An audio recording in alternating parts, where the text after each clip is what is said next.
রয়েছে, যারা ইলিয়াস হোসেনের মতন সাংবাদিক রয়েছিল এই বাংলাদেশে ছিল, তাদেরকে কিন্তু মামলা হামলা দিয়ে দেশ থেকে তাড়িয়েছে। তো এর প্রতিফলও কিন্তু একটা বিশেষ রাজনৈতিক দল তারা কিন্তু ভোগ করছে। ইতিমধ্যে দেখছেন এই বাংলাদেশের যারাই মেধাকে চেপে ধরেছে তারা কিন্তু দীর্ঘস্থায়ী হতে পারে না। যারা জাতির বিবেককে চেপে ধরেছে তারা কিন্তু পরাজিত হয়েছে, এবং এমনভাবে পরাজিত হয়েছে লজ্জাকরভাবে।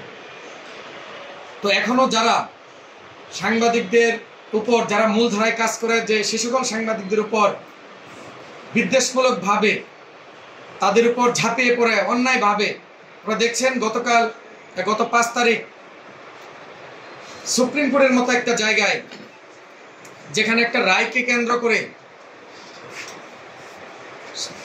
একটি দলের শীর্ষস্থানীয় ব্যক্তির লোকেরা তাদের উপর হামলা করেছে। আসলে এটা মেনে নেওয়ার মতো না। আমরা সংবাদকর্মী, আমরা নিরপেক্ষতার সাথে চেষ্টা করব কাজ করার জন্য। যদি রাজনৈতিক দল আমাদেরকে প্রতিপক্ষ মনে করে তাহলে হবে না। আমরা যখন আওয়ামী সরকার ছিল তখন কিন্তু যদি নিউজ করতাম, তাদের বিরুদ্ধে যেত, বলতো জামাত শিবির বিএনপির কর্মী লোক, প্রকাশ্যেই বলতো, প্রকাশ্যেই বিভিন্ন জায়গায় হয়রানি হ্যারাসমেন্ট করা হতো তাদেরকে। এখন যদি আবার অপরাধীদের পক্ষে বা বিপক্ষে নিউজ করার কারণে বর্তমান সময়ে বলে যে স্বৈরাচারের দূষর, তাহলে তো আমরা এটা কোথায় যাব আমরা? তো যারা নেতৃবৃন্দ রয়েছেন, আমি মনে করি জাতির বিবেক, যারা সাংবাদিকতায় এসেছে, আমি অস্বীকার করব না যে এখানে অপসাংবাদিকতা নেই, সেটা আমি অস্বীকার করব না। অপসাংবাদিকতা যারা সৃষ্টি করেছেন, তাদের মূল যারা তাদেরকে বানিয়েছেন, আমি মনে করি এরা রাজনৈতিক ব্যক্তিত্ব। অনেক রাজনৈতিক নেতা তাদেরকে পুষেন।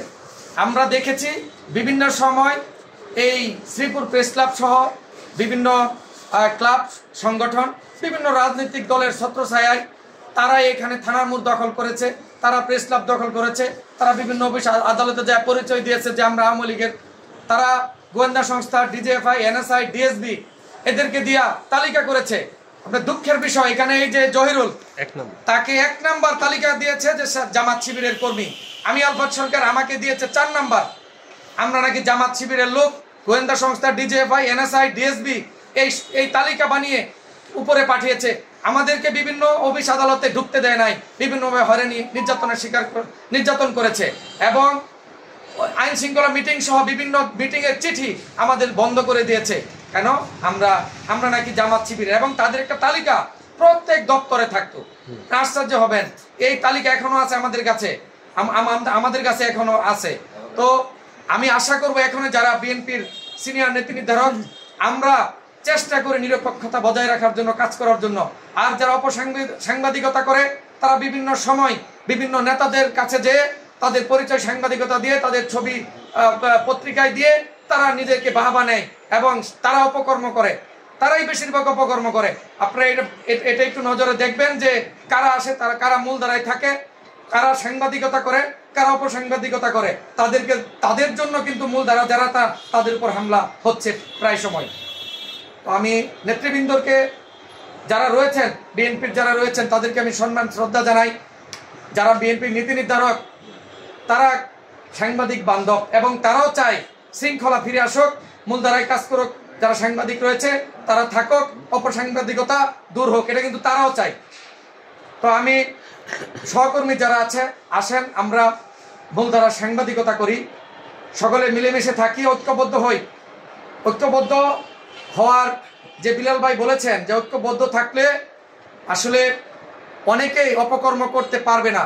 যারা প্রশাসনিক রয়েছেন, যারা রাজনৈতিক ব্যক্তিত্ব রয়েছেন, বা স্থানীয় সরকার মন্ত্রণালয়ে যারা রয়েছেন, ইউপি মেম্বার সহ যারা রয়েছেন, তারা সমীহ করবে যে আসলে সাংবাদিকদের মধ্যে ঐক্যবদ্ধতা আছে, তাদের বিরুদ্ধে অন্যায়ভাবে কিছু করা যাবে না। আর সাংবাদিকরা তখনই তাদের কলম নিরপেক্ষতা বজায় রেখে কাজ করতে পারবে। আর ঐক্যবদ্ধ না হওয়ার পেছনেই কিন্তু কয়েকটা রাজনৈতিক অপশক্তি কাজ করে। যেমন আপনারাই ঠেলে দেন যে সে বিএনপির 4 জন, আওয়ামী লীগের 4 জন, অমুকের জামাতের 4 জন। কেন ভাই?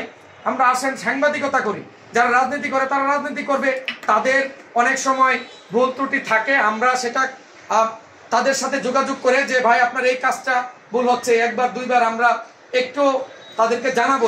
যদি আমরা প্রতিকার পাই, জনগণ যদি প্রতিকার পায়, তাহলে আমরা সংবাদ থেকে বিরত থাকব।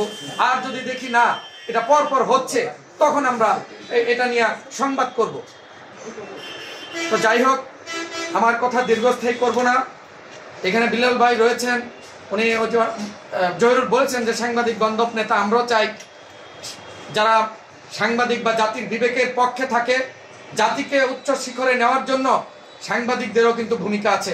কারণ কোন জায়গায় ত্রুটি বিচ্যুতি আছে এবং কোথায় অনিয়ম দুর্নীতি হচ্ছে, সেসব বিষয় কিন্তু জীবনের ঝুঁকি নিয়ে সাংবাদিকরা কিন্তু তুলে আনে। আপনারা দেখেছেন রুজিনা প্রথম আলোর সাংবাদিক, আওয়ামী লীগ সরকারের বড় একটি প্রকল্প থেকে কোটি কোটি টাকা নিয়েছিল, সেই তথ্যপাত্য কিন্তু মন্ত্রণালয়ে ঢুকে সেগুলো কিন্তু ওপেন করেছিল, যার ফলে কিন্তু তার উপর নির্যাতনের শিকার হয়েছে। জীবনের ঝুঁকি নিয়ে কিন্তু কাজ করতে হয়। তো মূলধারা যারা রয়েছে তারা কিন্তু জীবনের ঝুঁকি নিয়ে বড় ধরনের অনিয়ম, অত্যাচার, অবিচার এগুলো কিন্তু সামনে আনে, এবং যারা সমাজে নীতি নির্ধারক রয়েছেন তারা এই ভুলগুলো প্রয়োজনে আপনারা যাচাই বাছাই করে সমাধান যদি করে নেন। সাংবাদিকদের তো কাজই এটুকু।